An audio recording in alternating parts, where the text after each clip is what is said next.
Hi friends, Jesus with us ಚಾನೆಲ್ಗೆ ನಿಮಗೆ ಮತ್ತೆ ಸ್ವಾಗತ. ದಯವಿಟ್ಟು ವಿಡಿಯೋವನ್ನು ಸ್ಕಿಪ್ ಮಾಡದೆ ಪೂರ್ತಿ ನೋಡಿ ದೇವರ ವಾಕ್ಯವನ್ನು ಸಂಪೂರ್ಣ ತಿಳಿಯುವಿರಿ. ನೀವು ಫಸ್ಟ್ ಟೈಮ್ ನಮ್ಮ ಚಾನೆಲ್ಗೆ ಬಂದಿದ್ದಾರೆ, ದಯವಿಟ್ಟು ಸಬ್ಸ್ಕ್ರೈಬ್ ಮಾಡಿ. ವಿಡಿಯೋವನ್ನು ಲೈಕ್ ಮಾಡಿ, ವಿಡಿಯೋವನ್ನು ನಿಮ್ಮ ಸ್ನೇಹಿತರಿಗೆ ಶೇರ್ ಮಾಡಿ. ನಿಮ್ಮಿಂದ ನಮಗೆ ಹೊಸ ವಿಡಿಯೋ ಮಾಡಲು ಸ್ಫೂರ್ತಿ ಸಿಗುತ್ತದೆ.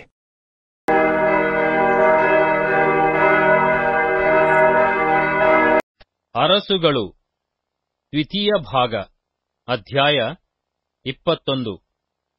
ಅರಸನಾದ ಮನಸ್ಸೆಯು ಅರಸನಾದಾಗ 12 ವರುಷದವನಾಗಿದ್ದು ಯೆರೂಸಲೇಮಿನಲ್ಲಿ 55 ವರ್ಷ ಆಳಿದನು. ಅವನ ತಾಯಿಯ ಹೆಸರು ಹೆಪ್ಜಿಬಾ. ಯೆಹೋವನು ಇಸ್ರಾಯೇಲ್ಯರ ಎದುರಿನಿಂದ ಹೊರಡಿಸಿಬಿಟ್ಟ ಅನ್ಯ ಜನಾಂಗಗಳ ಅಸಹ್ಯ ಕಾರ್ಯಗಳನ್ನು ಅವನು ಅನುಸರಿಸಿ ಆತನ ಚಿತ್ತಕ್ಕೆ ವಿರುದ್ಧವಾಗಿ ನಡೆದನು.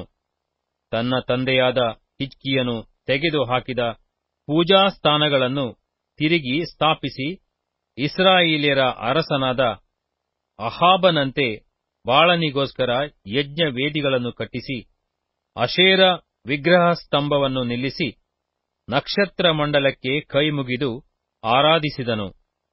ಯೆಹೋವನು ತನ್ನ ಹೆಸರನ್ನು ಸ್ಥಾಪಿಸುವುದಕ್ಕಾಗಿ ಆರಿಸಿಕೊಂಡ ಯೆರೂಸಲೇಮಿನ ದೇವಾಲಯದ 2 ಪ್ರಾಕಾರಗಳಲ್ಲಿಯೂ ಸರ್ವ ನಕ್ಷತ್ರ ಮಂಡಲಕ್ಕೋಸ್ಕರ ಯಜ್ಞವೇದಿಗಳನ್ನು ಕಟ್ಟಿಸಿದನು. ಇದಲ್ಲದೆ ಅವನು ತನ್ನ ಮಗನನ್ನು ಆಹುತಿ ಕೊಟ್ಟನು. ಕಣಿ ಹೇಳಿಸುವುದು, ಯಂತ್ರ ಮಂತ್ರಗಳನ್ನು ಮಾಡಿಸುವುದು, ಸತ್ತವರಲ್ಲಿ ವಿಚಾರಿಸುವವರ ಮತ್ತು ಬೈತಾಳಿಕರ ಬಳಿಕೆ ಮಾಡುವುದು, ಇವೇ ಮೊದಲಾದ ದುಷ್ಕೃತ್ಯಗಳಿಂದ ಯೆಹೋವನಿಗೆ ಕೋಪವನ್ನೆಬ್ಬಿಸಿದನು. ತಾನು ಮಾಡಿಸಿದ ಅಶೇರ ವಿಗ್ರಹ ಸ್ತಂಭವನ್ನು ದೇವಾಲಯದಲ್ಲಿ ಇಡಿಸಿದನು. ಯೆಹೋವನು ಆ ಆಲಯದ ವಿಷಯದಲ್ಲಿ ದಾವೀದನಿಗೂ ಅವನ ಮಗನಾದ ಸೊಲೊಮೋನನಿಗೂ ಇಸ್ರಾಯೇಲ್ಯರು ತಮಗೆ ಮೋಶೆಯ ಮುಖಾಂತರವಾಗಿ ಕೊಡಲ್ಪಟ್ಟ ನನ್ನ ಧರ್ಮಶಾಸ್ತ್ರದ ನಿಬಂಧನೆಗಳನ್ನು ಅನುಸರಿಸಿ ನಡೆಯುವುದಾದರೆ ನನ್ನ ನಾಮಮಹತ್ತು ಈ ದೇವಾಲಯದಲ್ಲಿಯೂ ಇಸ್ರಾಯೇಲ್ಯರ ಎಲ್ಲಾ ಊರುಗಳಲ್ಲಿ ನನಗೆ ಇಷ್ಟವಾಗಿರುವ ಯೆರೂಸಲೇಮಿನಲ್ಲಿಯೂ ಸದಾಕಾಲವಿರುವುದು. ಇಸ್ರಾಯೇಲ್ಯರು ಇನ್ನು ಮುಂದೆ ದೇಶಭ್ರಷ್ಟರಾಗಿ ಅಲೆದಾಡದೆ ತಮ್ಮ ಪಿತೃಗಳಿಗೆ ಕೊಡಲ್ಪಟ್ಟ ದೇಶದಲ್ಲಿಯೇ ವಾಸವಾಗಿರುವಂತೆ ಮಾಡುವೆನು ಎಂದು ಹೇಳಿದ್ದನು. ಆದರೆ ಇಸ್ರಾಯೇಲ್ಯರು ಆತನ ಮಾತನ್ನು ಕೇಳದೆ ಮನಸ್ಸೆಯಿಂದ ಪ್ರೇರಿತರಾಗಿ ತಮ್ಮ ಮುಂದೆಯೇ ಯೆಹೋವನಿಂದ ಸಂಹೃತರಾದ ಅನ್ಯ ಜನಾಂಗಗಳಿಗಿಂತಲೂ ದುಷ್ಟರಾದರು. ಆಗ ಯೆಹೋವನು ತನ್ನ ಸೇವಕರಾದ ಪ್ರವಾದಿಗಳ ಮುಖಾಂತರವಾಗಿ ಯೆಹೂದ್ಯರ ಅರಸನಾದ ಮನಸ್ಸೆಯು ಮುಂಚೆ ಇದ್ದ ಅಮೋರಿಯರ ಕೃತ್ಯಗಳಿಗಿಂತ ಅಸಹ್ಯವಾದ ಕೃತ್ಯಗಳನ್ನು ನಡೆಸಿದರಿಂದಲೂ ವಿಗ್ರಹಗಳಿಂದ ಯೆಹೂದ್ಯರನ್ನು ಪಾಪಕ್ಕೆ ಪ್ರೇರಿಸಿದರಿಂದಲೂ ಇಸ್ರಾಯೇಲ್ ದೇವರಾದ ಯೆಹೋವನೆಂಬ ನಾನು ಯೆರೂಸಲೇಮಿನವರ ಮೇಲೆಯೂ ಯೆಹೂದದವರ ಮೇಲೆಯೂ ಕೇಡನ್ನು ಬರಮಾಡುವೆನು. ಅದನ್ನು ಕೇಳುವವರ 2 ಕಿವಿಗಳೂ ಮೊರ್ರೆನ್ನುವವು. ನೂಲು, ಮಟ್ಟಗೋಲು ಇವುಗಳಿಂದಲೋ ಎಂಬಂತೆ ಸಮಾರ್ಯವನ್ನೂ ಅಹಾಬನ ಮನೆಯನ್ನು ನೆಲಸಮ ಮಾಡಿಬಿಟ್ಟೆನಲ್ಲ. ಯೆರೂಸಲೇಮನ್ನೂ ಅವುಗಳಂತೆಯೇ ಮಾಡುವೆನು. ಒಬ್ಬನು ಪಾತ್ರೆಯನ್ನು ಒರಸಿ ಡಬ್ಬ ಹಾಕುವ ಮೇರೆಗೆ ನಾನು ಯೆರೂಸಲೇಮನ್ನು ಒರಸಿ ಡಬ್ಬ ಹಾಕುವೆನು. ನನ್ನ ಪ್ರಜೆಗಳಲ್ಲಿ ಉಳಿದಿರುವವರನ್ನು ತಳ್ಳಿಬಿಟ್ಟು ಶತ್ರುಗಳ ಕೈಗೆ ಒಪ್ಪಿಸುವೆನು. ಅವರ ಎಲ್ಲಾ ಶತ್ರುಗಳು ಬಂದು ಅವರನ್ನು ಸುಲಿದು ಸೂರೆ ಮಾಡುವರು. ಅವರು ಐಗುಪ್ತ ದೇಶವನ್ನು ಬಿಟ್ಟು ಬಂದ ಪಿತೃಗಳ ಕಾಲ ಮೊದಲುಗೊಂಡು ಇಂದಿನವರೆಗೂ ತಮ್ಮ ಪಾಪಗಳಿಂದ ನನ್ನನ್ನು ರೇಗಿಸುತ್ತಾ ಬಂದದ್ದೇ ಇದಕ್ಕೆ ಕಾರಣ ಎಂದು ಹೇಳಿಸಿದನು. ಮನಸ್ಸೆಯು ಯೆಹೂದ್ಯರನ್ನು ಯೆಹೋವನ ದೃಷ್ಟಿಯಲ್ಲಿ ಕೆಟ್ಟದ್ದಾಗಿರುವುದನ್ನು ಮಾಡ ಪ್ರೇರಿಸಿದ್ದಲ್ಲದೆ ಯೆರೂಸಲೇಮನ್ನೆಲ್ಲಾ ನಿರಪರಾಧ ರಕ್ತದಿಂದ ತುಂಬಿಸಿದನು. ಮನಸ್ಸೆಯ ಉಳಿದ ಚರಿತ್ರೆಯೂ ಅವನ ಎಲ್ಲಾ ಕ್ರಿಯೆಗಳೂ ಅವನು ಮಾಡಿದ ಪಾಪಕೃತ್ಯಗಳೂ ಯಹೂದ ರಾಜ ಕಾಲವೃತ್ತಾಂತ ಎಂಬ ಗ್ರಂಥದಲ್ಲಿ ಬರೆದಿರುತ್ತವೆ. ಅವನು ಪಿತೃಗಳ ಬಳಿಗೆ ಸೇರಲು ಅವನ ಶವವನ್ನು ಅವನ ಅರಮನೆಯಿರುವ ಉಜ್ಜನ ವನದಲ್ಲಿ ಸಮಾಧಿ ಮಾಡಿದರು. ಅವನಿಗೆ ಬದಲಾಗಿ ಅವನ ಮಗನಾದ ಆಮೋನನು ಅರಸನಾದನು. ಅರಸನಾದ ಆಮೋನನು. ಆಮೋನನು ಅರಸನಾದಾಗ 22 ವರುಷದವನಾಗಿದ್ದು, ಯೆರೂಸಲೇಮಿನಲ್ಲಿ 2 ವರುಷ ಆಳಿದನು. ಯೊಟ್ಟಾ ಊರಿನವಳೂ ಹಾರೂಚನ ಮಗಳೂ ಆದ ಮೆಷುಲ್ಲೆಮೆತ್ ಎಂಬಾಕೆಯು ಅವನ ತಾಯಿ. ಅವನು ತನ್ನ ತಂದೆಯಾದ ಮನಸ್ಸೆಯ ಮಾರ್ಗದಲ್ಲಿಯೇ ನಡೆದು ಯೆಹೋವನ ದೃಷ್ಟಿಯಲ್ಲಿ ದ್ರೋಹಿಯಾದನು. ತನ್ನ ಪೂರ್ವಿಕರ ದೇವರಾದ ಯೆಹೋವನನ್ನೂ ಆತನು ಮೆಚ್ಚುವ ಮಾರ್ಗವನ್ನೂ ಬಿಟ್ಟು ತನ್ನ ತಂದೆಯ ಮಾರ್ಗದಲ್ಲಿ ನಡೆದು ಅವನು ಪೂಜಿಸಿದ ವಿಗ್ರಹಗಳನ್ನು ತಾನೂ ಪೂಜಿಸಿ ಅವುಗಳಿಗೆ ಅಡ್ಡಬಿದ್ದನು.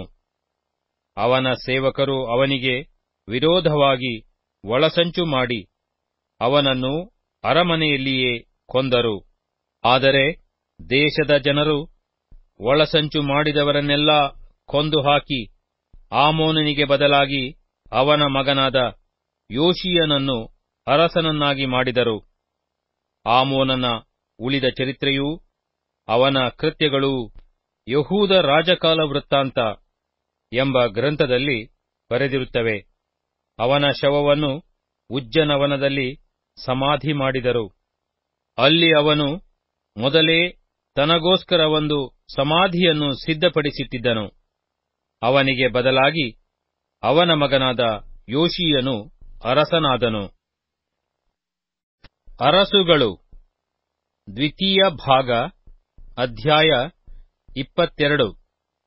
ಅರಸನಾದ ಯೋಷೀಯನು ಧರ್ಮೋಪದೇಶ ಗ್ರಂಥವು.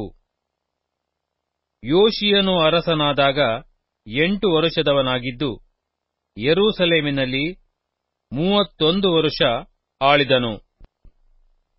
ಬೊಚ್ಕತೂರಿನವಳೂ ಅದಾಯನ ಮಗಳೂ ಆದ ಯೆದೀದಾ ಎಂಬಾಕೆಯು ಅವನ ತಾಯಿ. ಅವನು ಎಡಕ್ಕಾಗಲಿ ಬಲಕ್ಕಾಗಲಿ ತಿರುಗಿಕೊಳ್ಳದೆ ತನ್ನ ಪೂರ್ವಿಕನಾದ ದಾವೀದನ ಮಾರ್ಗದಲ್ಲಿಯೇ ನಡೆದು ಯೆಹೋವನ ದೃಷ್ಟಿಯಲ್ಲಿ ಒಳ್ಳೆಯವನಾದನು.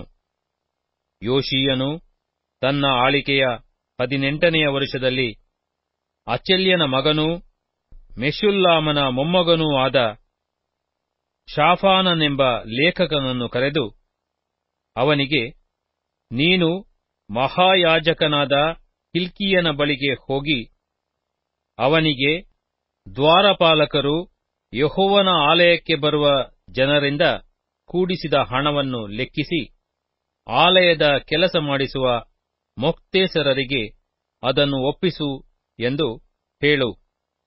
ಮೊಕ್ತೇಸರರು ಅದನ್ನು ಯೆಹೋವನ ಆಲಯದ ಜೀರ್ಣೋದ್ಧಾರ ಮಾಡುವ ಬಡಗಿ, ಶಿಲ್ಪಿ, ಉಪ್ಪಾರ ಮೊದಲಾದವರ ಸಂಬಳಕ್ಕಾಗಿಯೂ ದೇವಾಲಯಕ್ಕೆ ಬೇಕಾದ ಮರ, ಕೆತ್ತಿದ ಕಲ್ಲು ಇವುಗಳನ್ನು ಕೊಂಡುಕೊಳ್ಳುವುದಕ್ಕಾಗಿಯೂ ಉಪಯೋಗಿಸಲಿ.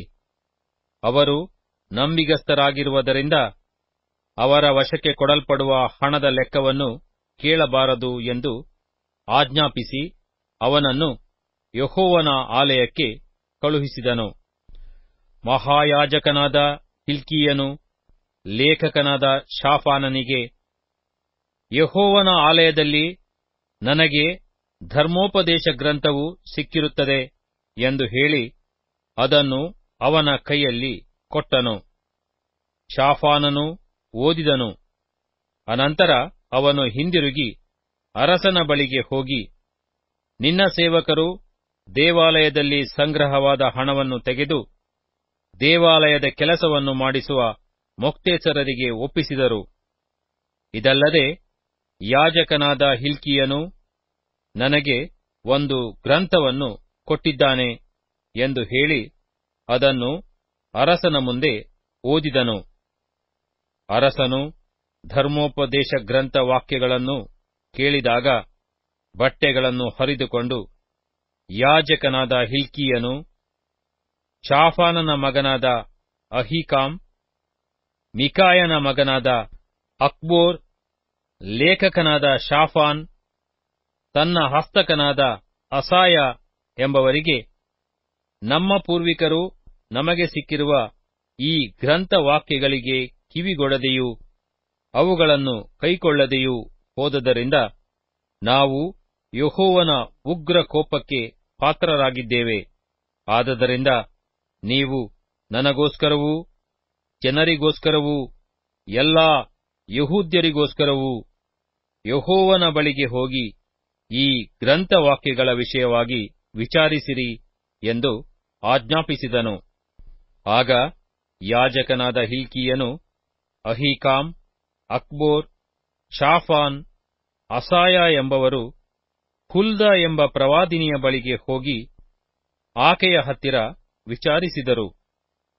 ಹರ್ಹಸನ ಮೊಮ್ಮಗನೂ ತಿಕ್ವನ ಮಗನೂ ರಾಜವಸ್ತ್ರಾಗಾರದ ಅಧಿಪತಿಯೂ ಆಗಿದ್ದ ಶಲ್ಲೂಮನು ಈಕೆಯ ಗಂಡನು. ಈಕೆಯು ಯೆರೂಸಲೇಮಿನ 2ನೆಯ ಕೇರಿಯಲ್ಲಿ ವಾಸವಾಗಿದ್ದಳು. ಹುಲ್ದಳು ಅವರಿಗೆ, ನಿಮ್ಮನ್ನು ಕಳುಹಿಸಿದವನಿಗೆ ಇಸ್ರಾಯೇಲ್ ದೇವರಾದ ಯೆಹೋವನ ಮಾತುಗಳನ್ನು ತಿಳಿಸಿರಿ. ಆತನು ಈ ದೇಶದ ಮೇಲೆಯೂ ಜನರ ಮೇಲೆಯೂ ಯೆಹೂದದ ಅರಸನು ಓದಿಸಿದ ಗ್ರಂಥದಲ್ಲಿ ಬರೆದಿರುವ ಎಲ್ಲಾ ಶಿಕ್ಷೆಯನ್ನು ಬರಮಾಡುವೆನು. ಅವರು ನನ್ನನ್ನು ಬಿಟ್ಟು ಅನ್ಯ ದೇವತೆಗಳಿಗೆ ಧೂಪ ಸುಟ್ಟು ತಮ್ಮ ದುಷ್ಕೃತ್ಯಗಳಿಂದ ನನ್ನನ್ನು ರೇಗಿಸಿದ್ದರಿಂದ ನನ್ನ ಕೋಪಾಗ್ನಿಯು ಈ ದೇಶದ ಮೇಲೆ ಉರಿಯ ಹತ್ತಿ ಆರಿ ಹೋಗುವುದೇ ಇಲ್ಲ ಅನ್ನುತ್ತಾನೆ. ತಾನು ಕೇಳಿದ ವಾಕ್ಯಗಳ ವಿಷಯವಾಗಿ ಯೆಹೋವನ ಬಳಿಯಲ್ಲಿ ವಿಚಾರಿಸುವುದಕ್ಕೆ ನಿಮ್ಮನ್ನು ಕಳುಹಿಸಿದ ಯೆಹೂದದ ಅರಸನಿಗೆ ನೀವು ತಿಳಿಸಬೇಕಾದ ಇಸ್ರಾಯೇಲ್ ದೇವರಾದ ಯೆಹೋವನ ಮಾತೇನೆಂದರೆ, ನಾನು ಈ ದೇಶವನ್ನೂ ನಿವಾಸಿಗಳನ್ನೂ ಶಾಪವಿಸ್ಮಯಗಳಿಗೆ ಗುರಿಮಾಡುವೆನೆಂಬುದನ್ನು ನೀನು ಕೇಳಿದಾಗ ದುಃಖಪಟ್ಟು ನನ್ನ ಮುಂದೆ ತಗ್ಗಿಸಿಕೊಂಡದ್ದರಿಂದಲೂ ಬಟ್ಟೆಗಳನ್ನು ಹರಿದುಕೊಂಡು ಕಣ್ಣೀರು ಸುರಿಸಿದ್ದರಿಂದಲೂ ನಿನ್ನನ್ನು ಲಕ್ಷಿಸಿದೆನು. ನಾನು ಈ ದೇಶಕ್ಕೆ ಬರಮಾಡುವ ಶಿಕ್ಷೆಗಳಲ್ಲಿ ನೀನು ಒಂದನ್ನೂ ನೋಡದೆ ಸಮಾಧಾನದಿಂದ ಮೃತಿ ಹೊಂದಿ ಸಮಾಧಿ ಸೇರುವಂತೆ ಅನುಗ್ರಹಿಸುವೆನು ಎಂಬುದೇ ಎಂದು ಹೇಳಿದಳು. ಅವರು ಹಿಂದಿರುಗಿ ಬಂದು ಅರಸನಿಗೆ ಆ ಮಾತುಗಳನ್ನು ತಿಳಿಸಿದರು.